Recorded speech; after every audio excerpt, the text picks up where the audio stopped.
The quantum arrays aboard the ECS Hawking hummed with an unsettling resonance as Captain Maya Chen watched the impossible unfold on her bridge's main display. What should have been empty space beyond Jupiter's orbit now rippled with distortions that defied every known law of physics. Her science officer, Dr. Patel, had been trying to explain the phenomenon for the past hour, but his usual confidence had given way to stunned silence. Multiple signatures emerging. Lieutenant Santos called from tactical, her voice steady despite the tension. Configuration unknown. Size massive. Maya stood from her command chair, unconsciously straightening her uniform. The Hawking was humanity's most advanced deep space vessel, built to push the boundaries of human exploration. But as the distortions coalesced into solid forms, she realized just how unprepared they truly were. Ships emerged from the spatial distortions, if you could call them ships. They moved with an organic grace that made human vessels look primitive by comparison. Their hulls shifted and flowed like liquid metal, absorbing and redirecting light in ways that hurt Maya's eyes to watch. Counting 12. No, 15 vessels. Santos updated. Energy readings off the scale. Captain, any one of them could probably vaporize us without effort. Maya nodded slowly, her mind racing through options that all seemed equally inadequate. Open all frequencies. Let's hope they're willing to talk. Before her communications officer could comply, space itself seemed to tear apart. A new set of vessels appeared, these radiating crimson energy that left afterimages burned into Maya's vision. They moved with predatory purpose, weapons already charging. Multiple energy spikes. Santos shouted. There. The first salvo cut through 3 of the liquid metal ships like they were paper, the weapons completely ignoring what should have been impenetrable defensive fields. The response was immediate and devastating. Space warped and twisted as reality itself became a weapon, entire sections of the attacking fleet simply ceasing to exist. The Hawking shuddered as gravitational waves from the battle washed over them. Get us out of here, Maya ordered, but she already knew it was too late. They were witnessing something never meant for human eyes. A war between civilizations so advanced that their casual exchanges of fire could rewrite the laws of physics. A strange calm settled over Maya as she realized their role in history. They weren't just witnessing first contact. They were witnessing the moment humanity learned they were caught in the middle of something far greater and more terrible than they could have imagined. All hands, she spoke into the ship-wide comm, her voice never wavering. Begin emergency data transmission protocols. Everything we're seeing goes back to Earth. No matter what happens here, humanity needs to know. The battle raged around them, reality itself becoming a casualty as 2 incomprehensible forces clashed. But in those chaotic moments, humanity's first instinct wasn't to flee or fight. It was to learn, to understand, to bear witness. A massive surge of energy from one of the liquid metal ships washed over the Hawking. Instead of destroying them, it enveloped them in a protective bubble. A voice filled their minds, not sound, but pure meaning translated directly into thought. We apologize, children of Earth. You were not meant to witness this yet, but now that you have, perhaps it is time. Your species, you think differently, see differently, and we have been fighting this war for so very, very long. Maya straightened her spine, facing the main view screen even though she knew the real communication was happening on a level far beyond physical sight. Whatever this is, whatever's happening, humanity's ready to help. But we need to understand. The response carried a weight of ages. Understanding may be the most painful gift we could give you. Are you certain? Maya thought of Earth, of humanity's endless drive to explore and learn despite the dangers. We are. Then prepare yourselves. The knowledge we share will change everything you think you know about the universe. And in exchange, perhaps you can help us remember something we lost long ago. The ability to see the galaxy through new eyes. As the alien consciousness began to share its knowledge, Maya realized this wasn't just first contact. This was the moment humanity would have to grow up very, very quickly. The galaxy was at war, and like it or not, Earth was now part of it. But perhaps that was exactly what the galaxy needed. A species young enough to still see possibilities where ancient civilizations saw only the patterns of endless conflict. The Hawking's quantum arrays screamed as information beyond human understanding poured through them. On Earth, every quantum computer simultaneously lit up with data that would take decades to decipher. Humanity's age of isolation was over. The only question was, would they rise to the challenge or be crushed by the weight of cosmic warfare? Maya took a deep breath, already knowing the answer. Humanity would do what it had always done: adapt, learn, and find a way forward, even if that way forward meant navigating a war between gods. 6 months after the Jupiter incident, Dr. Sarah Harper stood in a room that shouldn't exist, surrounded by technology that defied explanation. The Antarctic facility, designated Nexus Point, had been built in weeks using a combination of human and alien engineering. Through its quantum-linked windows, she could see both the frozen wasteland outside and occasional glimpses of worlds light years away. The Meridians call it quantum entanglement architecture, her colleague, Dr. James Chen, explained to the newest batch of recruits. But that's like calling a nuclear reactor a steam engine. We're barely scratching the surface of how it works. Sarah watched the recruits, a mix of scientists, soldiers, and specialists from every corner of Earth. They were humanity's best and brightest, chosen not just for their skills, but for their ability to think beyond conventional boundaries. They would need that ability in the days ahead. Yesterday, you were the top experts in your fields, Sarah addressed the group. Today, you're beginners again. Everything you know about physics, about reality itself, it's all just a tiny subset of how the universe actually works. A holographic display activated, showing the 2 alien species humanity had encountered.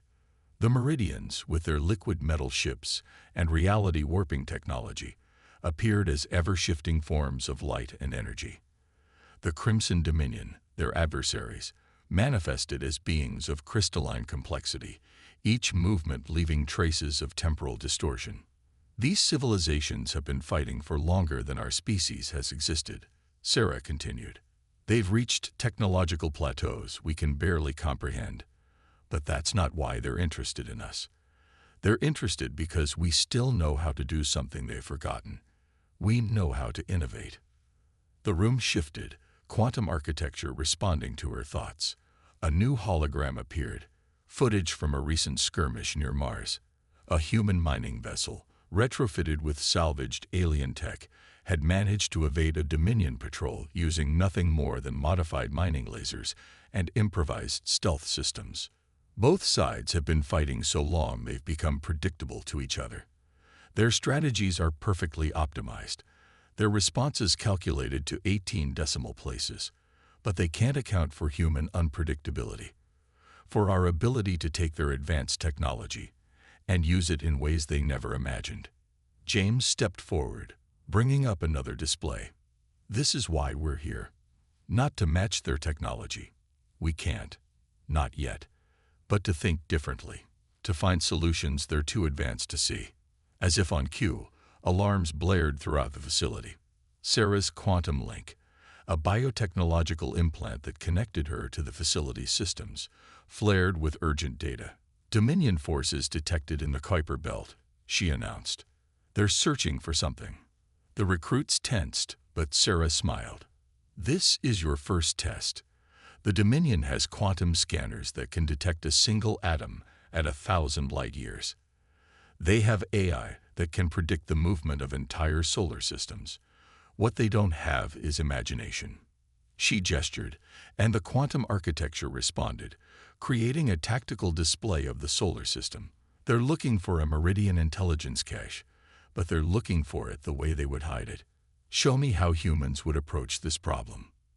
For the next hour, she watched as the recruits brainstormed. They suggested hiding the cache in plain sight, disguising it as space debris, even burying it inside an asteroid's magnetic field. Each idea was something the advanced civilizations would never consider. Not because they couldn't, but because their thinking had become too structured, too optimized. This is why Earth has become so important, Sarah explained as they worked. We're not just fighting their war, we're changing how it's fought. The Meridians and the Dominion have reached a stalemate because they can perfectly counter each other's moves. But humans, she paused, watching as one of the recruits proposed an especially creative solution. Humans are the random element they never expected. A signal pulsed through her quantum link. The Meridian representatives were ready for today's technology exchange. Sarah left James to continue the training and made her way through reality-bending corridors to the exchange chamber. The Meridians had promised to teach humanity their quantum technology, but they were learning from Earth as well. They were learning how to think differently again, how to see problems from new angles. In exchange for advanced technology, humanity was teaching these ancient civilizations something they had lost: the ability to innovate, to improvise, to evolve. As Sarah entered the exchange chamber, she couldn't help but smile. The galaxy's most advanced civilizations have been fighting for control of reality itself, only to discover that humanity's greatest weapon wasn't technology at all. It was creativity, adaptability, and the endless human drive to find another way. The war was far from over, but its nature was changing, and in that change lay hope, not just for humanity's survival, but for something neither side had dared to imagine in millennia: the possibility of peace. Commander Michael Torres stood in the quantum-shifted observation deck of the newly commissioned ESS Prometheus, watching distorted space-time ripple around the ship's hull. The vessel represented humanity's first true fusion of Earth and alien technology, not just borrowed or adapted, but something entirely new. "Analysis complete," announced Dr. Yuki Tanaka, her hands dancing through holographic displays. "The quantum signature matches the others." This wasn't a random attack. The Prometheus had been investigating a series of mysterious strikes against both Meridian and Dominion outposts. Each attack had left behind traces of technology that shouldn't exist, quantum signatures that matched neither faction's capabilities. "Show me," Michael ordered, and the observation deck transformed around them. The quantum architecture rendered the attack data in four-dimensional space, allowing them to see patterns that traditional displays couldn't reveal. "Look at this," Yuki highlighted a sequence of temporal distortions. "The attacks aren't just coordinated, they're designed to escalate the conflict between the Meridians and the Dominion. Each strike is calculated to provoke a specific response." Lieutenant Maria Rice, their tactical officer, stepped through the holographic display. "But who has the capability to attack both sides? Even with our innovations, we're nowhere near that level of technology." Michael studied the patterns, remembering something from his quantum archaeology studies. "Unless they're not using current technology at all." He gestured to the ship's eye. "Cross-reference these signatures with the historical archives the Meridians shared with us." The answer materialized before them in streams of quantum data. "Match found," the AI announced. "Similar quantum signatures detected during the first collapse, approximately 50,000 years ago." "The precursors," Yuki whispered, her eyes wide. "But they're supposed to be extinct." "Maybe that's what they wanted everyone to think," Michael replied grimly. The precursors were a civilization so advanced they had transcended physical form, supposedly destroying themselves in the process. Both the Meridians and the Dominion had built their civilizations from the ruins of precursor technology. A new alert pulsed through their quantum links. "Multiple quantum breaches detected," Maria reported. "Sir, they're happening simultaneously across 20 different systems." The observation deck filled with tactical displays showing coordinated attacks striking key positions across known space. Meridian and Dominion forces immediately began retaliating. Against each other. "They're being played," Michael realized. The precursors aren't extinct. They'd been manipulating both sides, keeping them locked in conflict. But why? The answer came from an unexpected source. Dr. Aisha Rahman, their xenoarchaeologist, burst onto the deck. "Commander, you need to see this. We've decoded more of the precursor archives, and it's not what we thought. Archives, and it's not what we thought. The data she brought up showed something horrifying. The precursors hadn't transcended physical form willingly. They'd been forced to, by something they'd encountered in intergalactic space, something that had nearly destroyed them. They're not maintaining the war out of malice, Aisha explained. They're using it to advance military technology, to force evolution through conflict. They're preparing for something. The question is, Michael said, are they protecting the galaxy or sacrificing it? Before anyone could respond, space itself seemed to scream. A quantum breach larger than any they'd ever seen tore open near Jupiter. Through it came something that defied comprehension, a vessel of impossible scale, its surface crawling with technology that made even precursor artifacts look primitive. "Signal coming through," Maria announced. "It's being broadcast on all frequencies, all quantum bands, simultaneously." The message that filled their minds wasn't in words. It was pure concept, ancient and terrible. The preparation is complete. The harvest begins. Michael watched as both Meridian and Dominion fleets scrambled to respond, their coordinated actions suggesting the precursors were already mobilizing them. But he saw something the ancient civilizations didn't, a fatal flaw in their approach. They're fighting like they always have, he realized, using the same strategies, the same technologies, just at a higher level. That's what the precursors prepared them for. But maybe what we need isn't better weapons. He turned to his crew, seeing the same realization dawn in their eyes. Humanity had already proven that innovation could change the rules of engagement. Now they needed to do it on a galactic scale. "Contact Earth," he ordered, "and get me a direct line to both the Meridian and Dominion leadership. It's time they learned what they're really fighting, and why humanity's way of thinking might be the only thing that can save us all." As the Prometheus's quantum arrays began broadcasting, Michael watched the massive vessel advance into the solar system. The real war hadn't even begun yet. But for the first time, he felt a glimmer of hope. Because while the precursors had spent millennia preparing for a conflict of pure technology, they'd never considered preparing for something else entirely, the human factor. The grand chamber of the emergency conclave shouldn't have been possible. Representatives of the Meridian Collective and the Crimson Dominion sat together for the first time in 50,000 years, their ancient weapons temporarily silenced. Between them stood Admiral Helena Rodriguez, her uniform bearing the newly created insignia of the United Earth Defense Force. The precursors engineered this war. Helena's voice carried across the chamber, enhanced by quantum acoustics. "They kept our civilizations fighting, advancing our technology, preparing us to face something they couldn't defeat. But they made a crucial mistake. They assumed technology alone would save us." The chamber's quantum displays showed the massive vessel that had emerged near Jupiter, now joined by others of its kind. They hung in space like world-ending predators, waiting to strike. These harvesters, as we're calling them, represent technology far beyond even the precursors, Helena continued. But they're predictable. They expect resistance to follow certain patterns, because that's what the precursors prepared us for. The Meridian Prime Consciousness, manifesting as a shifting aurora of light and thought, pulsed with skepticism. "Our civilizations have spent millennia perfecting our combat capabilities.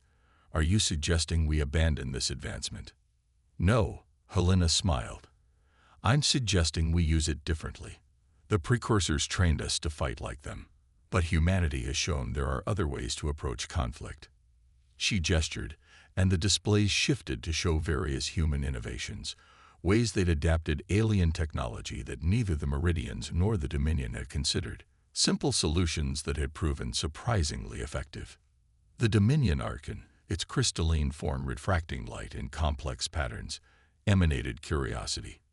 "You propose we adopt human tactical doctrines. Our technology vastly exceeds yours." "We propose integration, not adoption," Helena corrected. "Humanity's strength isn't our technology. It's our ability to see new possibilities. The precursors prepared you for a war of escalation. But what if we fought differently? Dr. James Chen stepped forward, now serving as Earth's chief quantum architect. We've analyzed the Harvester's quantum signatures. They're designed to counter specific types of advanced technology, the very technology the precursors guided us to develop. But they show vulnerabilities to simpler, more innovative approaches. The displays showed tactical simulations, human-designed hybrid chips using meridian quantum fields in ways their creators never imagined, Dominion crystal tech repurposed for stealth rather than power. Each innovation represented a departure from the expected patterns of combat. The Harvesters expect us to fight like the precursors, Helena explained. They're prepared for overwhelming force, for reality-warping weapons, for time-shifted attacks. But they're not prepared for human improvisation combined with your advanced technology. A ripple of understanding passed through the chamber. The Meridian Prime consciousness pulsed with new patterns. You're suggesting we unlearn what the precursors taught us. I'm suggesting we evolve beyond it, Helena replied. Your civilizations have spent millennia perfecting your ways of war. Humanity has spent millennia learning to think around problems we couldn't overpower. Together, we can do something the precursors never considered. We can change the rules of engagement entirely. The Dominion Archon's crystalline form shifted, displaying new configurations. The logistics of such cooperation would be unprecedented. Our systems are fundamentally incompatible. That's exactly why it will work, Dr. Chen interjected. The Harvesters are designed to counter perfect, optimized systems. But human innovation thrives on imperfection, on finding unexpected solutions in the gaps between established methods. Helena watched as understanding rippled through the ancient representatives. We don't have to abandon our strengths, she said softly. We just have to learn to use them differently. Humanity can show you how to see your own technology through new eyes. The chamber fell silent as the two ancient powers considered. Above them, the quantum displays showed the Harvesters continuing their ominous advance. They had expected to find carefully prepared victims, civilizations that would fight exactly as the precursors had designed them to. Instead, they would face something unprecedented, an alliance that combined advanced technology with human ingenuity. Time is short, Helena concluded. The Harvesters are coming. But for the first time in 50,000 years, we have a chance to truly surprise them. The question is, are you willing to try something new? The Meridian Prime consciousness and the Dominion Archon exchanged quantum pulses, their equivalent of private communication. Then, simultaneously, they signaled agreement. As the chamber erupted in activity, Helena allowed herself a small smile. The real work was just beginning, but they had achieved something the precursors had never managed. True cooperation between the galaxy's greatest powers. Now they just had to prove that humanity's unconventional thinking could turn the tide against an enemy that had been preparing for this moment for eons. The bridge of the ESS Prometheus had become a fusion of three civilizations' technology. Quantum fields rippled through Dominion crystal matrices, while human interfaces adapted and translated the impossible complexity of alien systems. Commander Michael Torres watched as the combined fleet took formation around Earth. Humanity's homeworld had become the staging ground for the galaxy's last stand. Harvester fleet approaching optimal range, Lieutenant Reyes reported, her hands dancing through holographic displays. Their formation matches predicted patterns. Of course it does, Dr. Tanaka commented, monitoring quantum readings. They've been running the same harvest protocol for millions of years. They don't know how to do anything else. The enemy vessels approached with mechanical precision, their massive forms distorting space-time around them. They were artificial intelligences so advanced they bordered on godlike, created by ancient civilizations to survive the heat death of their own universes.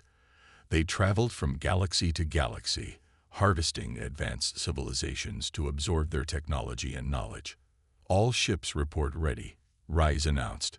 Meridian quantum fields are synchronized. Dominion crystal networks are at full power. Michael nodded, feeling the weight of history. Begin Operation New Dawn. The combined fleet moved with choreographed precision, but not in the way the harvesters expected.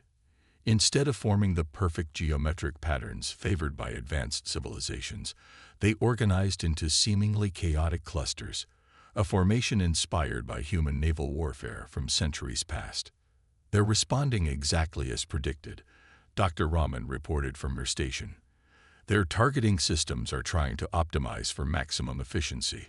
But they can't, Michael finished, because there is no optimal solution to our formation.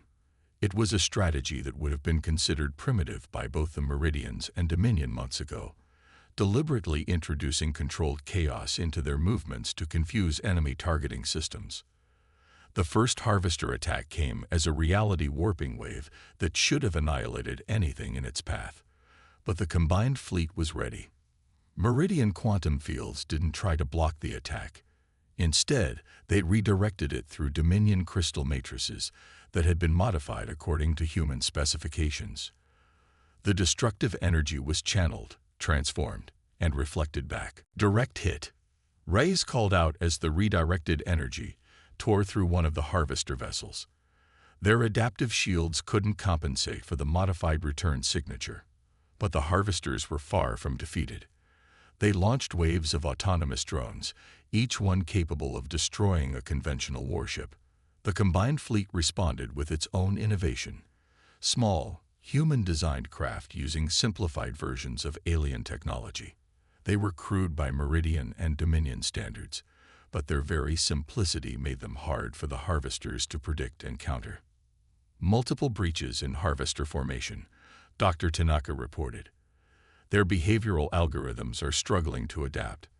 They've never encountered this combination of technologies before. Michael watched as the battle unfolded. The harvesters had expected to face the perfect, optimized warfare that the precursors had designed. Instead, they faced something unprecedented. The controlled chaos of human military doctrine, combined with the advanced technology of two ancient civilizations.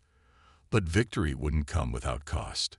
Several ships were lost in the engagement, their crews sacrificing themselves to exploit crucial weaknesses in harvester defenses.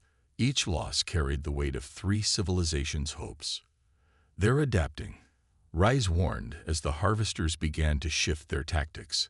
Primary vessel is charging something massive. The space between the fleets distorted as the harvester flagship deployed its ultimate weapon, a device capable of rewriting the fundamental constants of physics within a localized area. It was the kind of attack that no amount of technology could defend against. All ships execute Gamma Protocol, Michael ordered. Instead of retreating or attempting to defend against the impossible weapon, the combined fleet did something even more impossible. They accelerated toward it. Quantum fields at maximum, Dr. Tanaka shouted. Crystal matrices reaching critical levels. The harvesters hesitated for a crucial moment, their artificial minds unable to compute why an enemy would embrace certain destruction. That hesitation was all the Alliance needed. The combined fleet split at the last possible second, their formation creating a quantum resonance effect that the harvesters couldn't have predicted. The space-time weapon detonated, but instead of destroying the Allied ships, the carefully calculated formation turned the weapon's energy back upon itself. The Harvester flagship imploded, taking several of its companions with it. The remaining harvesters, faced with a situation their eons-old protocols couldn't process, began to retreat. "They're running?" Rise announced, disbelief in her voice. "We actually did it." "No," Michael corrected, watching the enemy fleet flee. "We all did it. Together." The bridge crew watched as the harvesters disappeared into quantum space. They had achieved something unprecedented, not just victory over a superior force, but the successful integration of three entirely different approaches to warfare. Dr. Rahman spoke softly from her station. "The precursors tried to prepare us by making us fight each other. But in the end, it was learning to work together that saved us." Michael nodded, looking at his crew, human, Meridian, and Dominion working as one. "The harvesters will be back," he said. "They'll adapt, try new strategies. But so will we. And next time, They won't be facing divided civilizations fighting along predictable lines. Next time, Dr. Tanaka added, they'll face something they've never encountered in all their millions of years of harvesting: genuine innovation, the kind that only comes from different civilizations learning from each other. As the combined fleet regrouped, Michael couldn't help but feel pride. Humanity had proved its worth not through superior technology or military might, but through its ability to think differently, to bring people together, to find new solutions to ancient problems. The galaxy would never be the same, and perhaps that had been the greatest victory of all.